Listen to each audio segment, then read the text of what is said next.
gracias a usted, precisamente, que nos acompaña en este escenario, doctor Andrés Gómez Roldán, por esa importante disertación que nos llena de orgullo, con una hoja de vida al servicio de Colombia en las diferentes instancias donde nos ha venido acompañando. Y vamos a recibir a continuación otro panelista que me permito presentar con su respetada y exitosa hoja de vida. Entre sus apartes vamos a tener a continuación al doctor Rodrigo Lupercio Riaño Pineda. En su formación tenemos como Administración y Dirección de Empresas, Magnamen, Escuela de Negocios de Barcelona, en Barcelona. Igualmente, Innovación, Magnamen, Marketing, Recursos Humanos, Tecnologías Exponenciales. Igualmente, Tecnología, Sociedad de la Información y el Conocimiento, Tecnología de la Información, Sociedad de la Información, Educación Online, Megatendencias de la Universidad Abierta de Cataluña en Barcelona. Como logro importante, la obtención de una beca para trabajar con contrato de investigación en Internet Interdisciplinary Institute de Barcelona. Igualmente, experiencia de 9 meses en un centro de investigación centrado en vinculación de la tecnología al funcionamiento de la sociedad, salud, educación, política, gobierno, entre otras. Neurociencias y salud mental, neurociencias aplicadas, la Universidad Abierta de Cataluña en Barcelona. Pues bien, vamos entonces en este panel que nos trae dentro del gran foro que estamos realizando desde el Salón Boyacá del Capitolio Nacional, a quien nos acompaña ya en este momento el doctor Rodrigo Lupercio Riaño Pineda, dándole la bienvenida.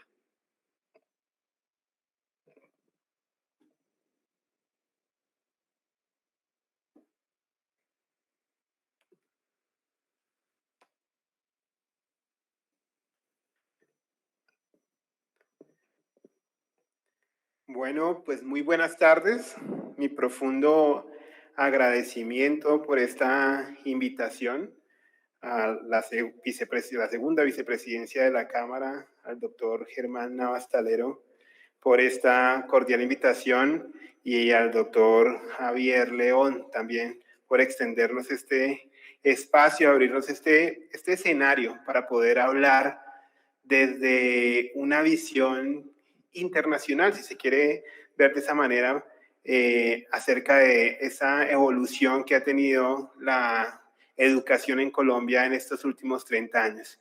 Igualmente, pues también sea un espacio para agradecer a mi colega y también compañero de batallas en este ámbito de la educación, Daniel Alberto Cardona, que es el decano de la Facultad de Educación de la Universidad de San Buenaventura, con quienes tenemos una profunda relación con la institución que el día de hoy estoy representando, que es el Instituto Superior de Estudios Psicológicos de España, y también de la Universidad ISEP en México.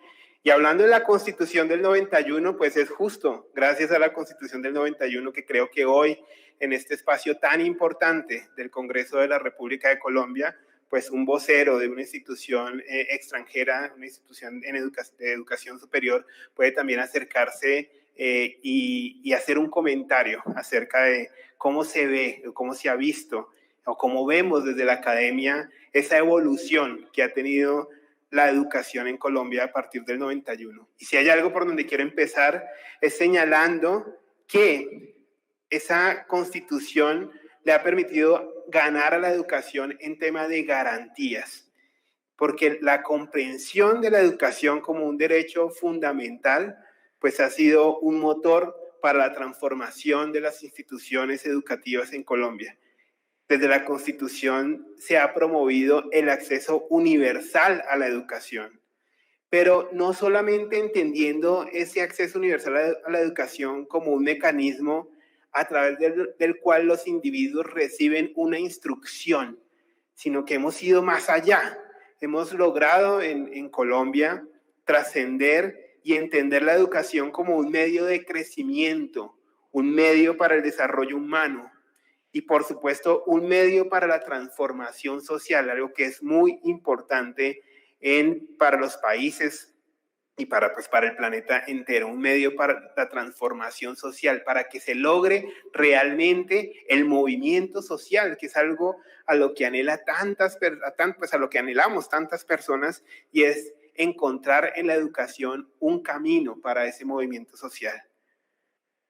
Me encantó escuchar al doctor Andrés porque pues fue para mí muy importante, de hecho, conocer así de cerquita a un pionero, un precursor de la pedagogía constitucional y de el Ágora, que fue un juego que conocí, que de alguna forma también implementamos en alguna institución educativa en su momento, porque justo esa pedagogía constitucional creo que también ha sido un motor para y parte justo de esas garantías de las que la Constitución del 91 nos ha permitido. La tutela, por ejemplo, cosa que también señalaba el doctor Andrés, pues ha sido también un triunfo de la Constitución del 91, fue un triunfo de la Constitución del 91, pero si nos ponemos a revisar con detalle, la tutela, ese mecanismo, ha sido también un factor que ha influido en la dinámica de las instituciones educativas de todo nivel,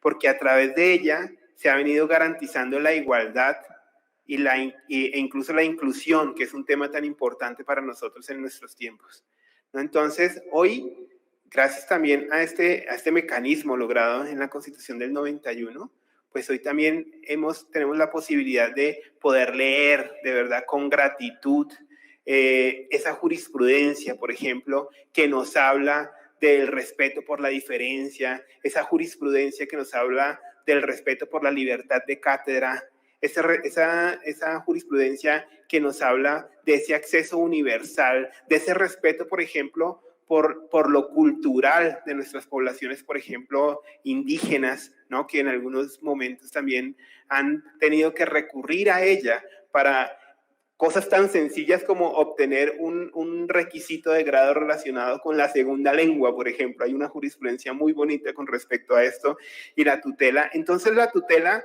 pues ha sido también un triunfo importante que ha venido logrando pues esa igualdad e inclusión que han sido claves. Y hablar de garantías en educación, como estas garantías que ha permitido la tutela, es hablar de la Constitución misma. Acceder a una educación de calidad es justo una de las más importantes garantías que el marco normativo devenido después del 91 pues nos ha podido regalar. Garantías, ¿no? Garantías para tener una educación de calidad. Una educación de calidad que, según lo explicara el Ministerio de Educación Nacional cuando planteaba un camino a la prosperidad, nos decía que era para formar mejores seres humanos, ciudadanos con valores éticos, respetuosos de lo público, que ejercen los derechos humanos y conviven en paz. Una educación que genera oportunidades legítimas de progreso y prosperidad para ellos y para el país, ¿no? Entonces, cuando hablamos de educación de calidad y cuando el Ministerio de Educación Nacional hablaba de esa educación de calidad, miren que nos estaban refiriendo a cosas que a veces nos preocupan en las instituciones de educación superior y en las instituciones también de educación básica y media, que es, por ejemplo, el tema de figurar en los rankings. Hemos entrado como en una demencia un poco con el tema del ranking y de dónde estamos posicionados con el ranking y qué tal está nuestra institución con respecto al ranking, pero deberíamos tener un ranking o un metro que nos ayude a medir qué también está nuestra institución en la formación de seres humanos, que de alguna forma estén vinculados con el proyecto de la responsabilidad social, con el proyecto de la responsabilidad y la preocupación por el otro, por el proyecto de entender las competencias ciudadanas, que es algo tan importante y que también remarcaba el doctor Andrés, que justo ese ejercicio de la pedagogía es importantísimo para eso. Qué importante es que hoy las instituciones educativas no consideren la calidad como una cuestión, como un número que nos posicione en un lado o en otro.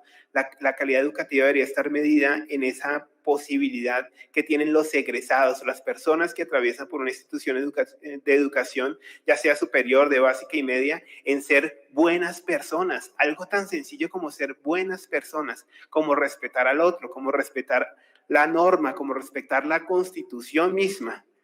Entonces, hablar de calidad en educación, que es un punto importante del que señalaba la Constitución del 91, es hablar de formar mejores seres humanos.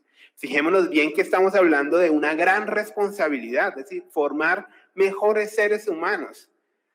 Y es por esto que sean cuales sean los valores filosóficos de las instituciones educativas e independientemente su carácter, si es público o privado, la misión de toda institución educativa debe estar orientada hacia esa premisa y por lo tanto sus planes estratégicos, su planeación curricular, sus capacitaciones docentes, su infraestructura física y ahora la infraestructura tecnológica debe estar volcada a eso, a formar a todos y a formar a todas, respetando la diferencia, respetando el marco de la educación inclusiva, respetando lo que orienta la Constitución en su articulado.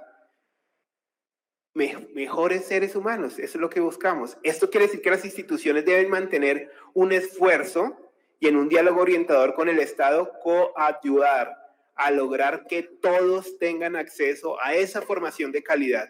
No a la calidad del ranking, no, a la formación de calidad de mejores seres humanos, que debe ser el insumo principal para la transformación social. Un ranking no me garantiza una transformación social. Un ranking no me garantiza un mejor ser humano. Un ranking no me garantiza un egresado o una persona que se preocupa por el otro. Pero una institución que centre su formación en valores, que centre su formación en el respeto por el otro, en el respeto por la norma, en el respeto por la Constitución, sí que me va a garantizar una transformación social. Y continuando con este aspecto, con este tema de las garantías logradas por la Constitución, pues quiero destacar otro logro interesantísimo y muy importante de la Constitución del 91, ya pasando al marco pues, de la educación superior, y es la garantía de la autonomía universitaria, la cual sin duda pues, ha sido un término que ha sido sometido a diferentes debates y que es un término que genera muchísimas discusiones entre los académicos, entre los expertos en universitología, pero también esa misma autonomía universitaria se ha convertido en una promotora de la garantía que promueve la calidad de la educación superior en este caso, y que ha permitido que las instituciones de educación superior se organicen en pro del cumplimiento de su misión social y su función institucional.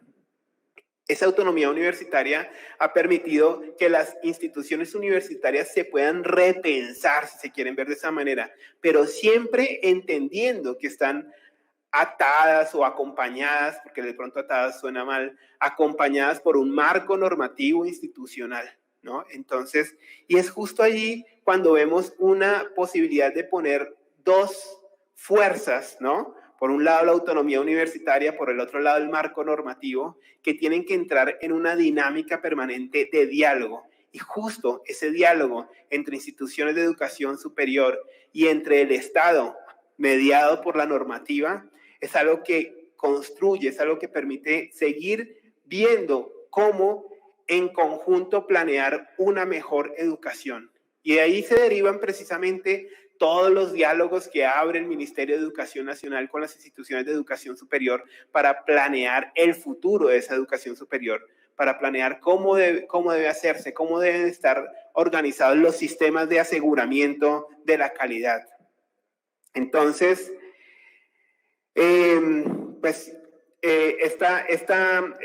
este diálogo permanente pues, ha permitido que en efecto haya un avance importante en materia de garantías en cuanto al tema de la calidad, ¿no? La autonomía universitaria planteada en ese artículo 69, además de la capacidad de autodeterminación y autogestiva de las universidades, tiene también un fundamento académico y por ende formativo, que está asociado al diseño curricular, al diseño instruccional. En este momento que estamos hablando mucho de la formación online que brindan y brindamos muchas instituciones de educación superior, ha sido también una mediación fundamental para lograr ampliar la cobertura y llegar cada vez más pues, a más rincones de nuestra geografía y buscar la anhelada educación para todos y para todas. Ese diálogo que surge entre autonomía universitaria y el control normativo, por ejemplo, con la Ley 30 del 93 y con la Ley 1740 del 2014, en donde se encuentra planteada la regulación o los límites a esa autonomía universitaria, se convierte en la semilla para que juntos, instituciones y Estado, piensen de manera conjunta la realidad cambiante del país y del mundo. Y ambos tienen la responsabilidad de considerar los planes que deben llevar a un escenario donde la educación superior tenga realmente un impacto asociado al desarrollo humano. Ahí hay un ejercicio, o se debe realizar un ejercicio de corresponsabilidad entre Estado e instituciones de educación superior para plantear de verdad el futuro de esos egresados que están entrando a las universidades. Es decir, debe haber un trabajo conjunto, debe haber un sentido de corresponsabilidad. Hay que tener en cuenta, es algo que es un poco trillado cuando hablamos al interior de las instituciones de educación superior, pero hay que tener en cuenta que una persona que ingresa hoy a una universidad nacional extranjera en el 2021 es un egresado del año 2025. Y el mundo que estamos viviendo hoy en el 2021 pues no es el mismo del año 2025. Hay una incertidumbre con respecto a eso, ¿no? Y toda la parte, por ejemplo, de las teorías de la complejidad nos hablan de eso, justo de la incertidumbre. Pero pues hay que jugar con esa incertidumbre, hay que pensar en esa incertidumbre, hay que incluir la incertidumbre como una variable dentro de la planeación universitaria. Y hay que entender que el 2025 es un año que será diferente al 2021. Por lo tanto, tengo que pensar como universidad, tengo la responsabilidad y como Estado de pensar qué competencias voy a tratar de promover en ese proceso formativo para que las personas que egresen de nuestras instituciones realmente salgan a transformar el país y a transformar las regiones y a transformar el planeta, si lo quieren ver de esa manera. Las personas que acceden a la educación superior deben acceder a un escenario que realmente transforma. Un estudiante que accede a una institución de educación superior no puede ser el mismo cuando egresa, es decir, tiene que haber un cambio. Sus valores deben permanecer porque la educación universitaria debe ser respetuosa de esa dimensión privada, pero las competencias y la forma de leer el mundo deben haber evolucionado. La dimensión cognitiva de los profesionales debe permitirle ser transformador de realidades, empezando por su propia realidad, la realidad de su familia, la realidad de su comunidad, la de su región y las realidades que encontrará en el sector productivo nacional e internacional. Esta es una responsabilidad importantísima de la universidad. Y la Constitución del 91, con todo el marco normativo que vino detrás de ella, ha permitido que la universidad se empiece de verdad a responsabilizar por ello.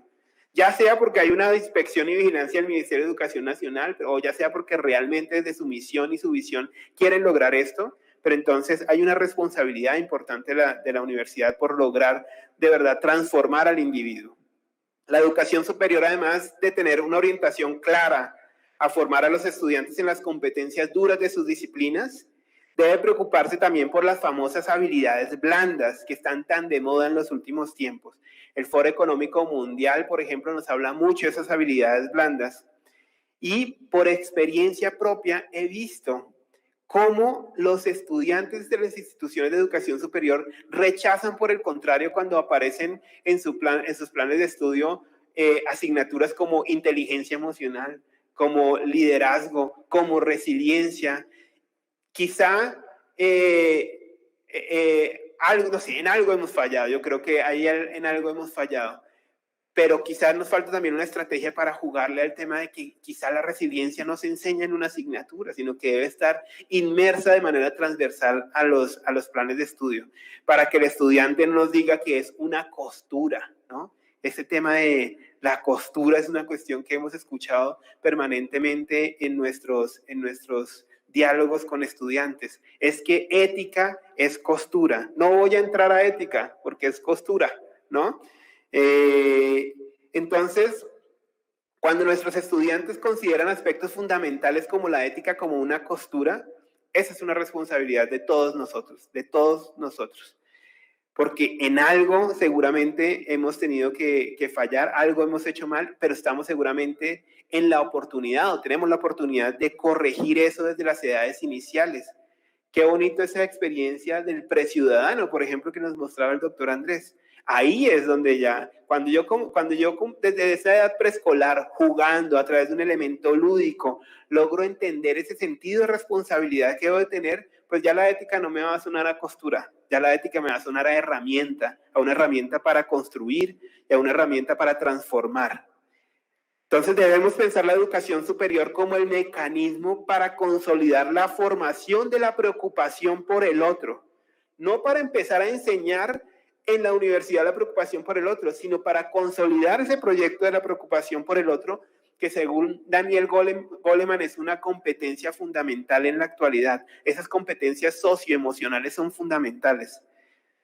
Entonces debemos utilizar la universidad para que sea allí donde se logre aplicar la solidaridad, la responsabilidad social, el respeto por nuestra casa común. Esta mañana recordaban precisamente el tema de la casa común, ¿no? Que se promueve desde el Vaticano, desde su santidad. La comprensión de la diferencia, la necesidad de pensar los contextos empresariales y gubernamentales desde la inclusión, entre otras cosas. Esta mañana también hacían mucho énfasis en ese tema de la inclusión, que es un tema fundamental, es un tema de este tiempo y es un tema que debe ser visto como una urgencia y como una prioridad. Y la Constitución del 91 nos abrió la puerta para que pensáramos de esa manera también en las instituciones de educación superior. El diálogo entre universidad y Estado y la dinámica que se vive entre autonomía y regulación han permitido que estos aspectos señalados anteriormente se vivan y, algo más importante, se piensen. La universidad está en eso ahora, pensando en estos temas, y que esos temas estén sobre la mesa de la planeación diaria, tanto en el gobierno como en las instituciones, pero aún tenemos asignaturas y temas pendientes que deben seguirse construyendo. Para finalizar, la apertura de la educación en busca de garantías ha permitido que desde las instituciones de todo nivel haya una búsqueda de construir el conocimiento de manera colaborativa con instituciones de otras latitudes. Un logro fundamental de la evolución de la educación desde el 91 ha sido justamente la internacionalización. Y es justo esa internacionalización la que ha permitido que hoy instituciones como la que yo represento, que es el ISEP, el Instituto Superior de Estudios Psicológicos, que estamos presentes en España y en México, y ahora en Colombia, pues tenemos la oportunidad de contar con más de 80 instituciones aliadas en Colombia, todas ellas instituciones educativas. Y el tipo de alianzas y redes que se tienen en la actualidad entre instituciones colombianas e instituciones extranjeras no se han tejido bajo la premisa antigua de antaño que sugería que nosotros somos la periferia y las instituciones extranjeras son el centro donde se encuentra la verdad. Todo lo contrario, la internacionalización de la educación superior ha permitido que hoy nuestros profesores y estudiantes de colegios y universidades sean tomados en cuenta como referentes y partners en diferentes proyectos de construcción del conocimiento. De esta manera, no solo se consiguen posibilidades de formación de competencias a través de la internacionalización, sino también se convierte en un mecanismo para acercar a las diferentes comunidades al conocimiento global y a la formación de competencias para funcionar en un entorno hiperconectado. Todo ello, en parte gracias a la tecnología y a la posibilidad de estar actualmente en una sociedad de la información y el conocimiento soportada sobre el informacionalismo, como lo señalara Manuel Castells. De la internacionalización y todo lo anterior son una muestra de cómo la Constitución del 91 nos ha abierto las puertas de las garantías, entre ellas la garantía de acceder a la educación y de paso la garantía de ser mejores personas, de ser mejores seres humanos y de sumar de manera positiva para nuestro país y para nuestro planeta. Muchas gracias nuevamente a todos ustedes, muchas gracias a la honorable Cámara de Representantes, muchas gracias a la vicepresidencia segunda de la Cámara de Representantes, al doctor Germán Navas y al doctor Javier León. Muchas gracias.